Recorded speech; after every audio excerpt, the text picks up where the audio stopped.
Lionel মেসির অনুপস্থিতি যেন আবারও ভোগাল ইন্টার মায়ামিকে। ওয়াশিংটনে অনুষ্ঠিত মেজর লিগ সকারের ম্যাচে ডিসি ইউনাইটেডের সঙ্গে 1-1 গোলের সমতায় থামতে হলো ডেভিড বেকহামের দলকে। বাংলাদেশের সময় রবিবার ভোরে শুরু হওয়া এই লড়াইয়ের শুরুটা ছিল স্বাগতিকদের দখলে। ম্যাচের মাত্র 13 মিনিটেই জ্যাকসন হপকিন্স গোল করে এগিয়ে দেন ডিসি ইউনাইটেডকে। তবে দ্বিতীয়ার্ধে বদলে যায় খেলার চিত্র। 64তম মিনিটে দুর্দান্ত এক শটে বালতাসার রদ্রিগেজ সমতায় ফেরান মায়ামিকে। আর্জেন্টাইন এই মিডফিল্ডারের জন্য এটি ছিল ক্লাবটির হয়ে তার প্রথম গোল।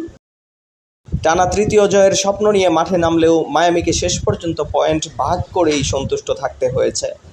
অন্যদিকে নতুন কোচ রেনে ভাইলারের নেতৃত্বে প্রথম হোম ম্যাচে ডিসি ইউনাইটেড পেল টানা দ্বিতীয় ড্র।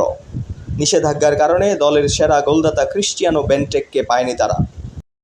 এই নিয়ে টানা 11 ম্যাচ জয়বঞ্চিত রইল ওয়াশিংটনের ক্লাবটি। অপরদিকে ব্যস্ত সূচির কারণে মায়ামি শুরু থেকেই রোটেশন নীতি মেনে দল সাজায়।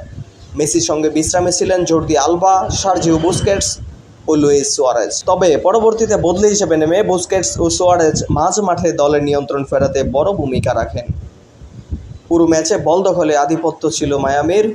65% বেশি সময় তারা নিয়ন্ত্রণে রেখেছে বল। ক্রসের ক্ষেত্রেও এগিয়ে ছিল অতিথিরা। মায়ামির 11টি ক্রসের বিপরীতে ডিসি ইউনাইটেড করতে পেরেছে মাত্র 1টি।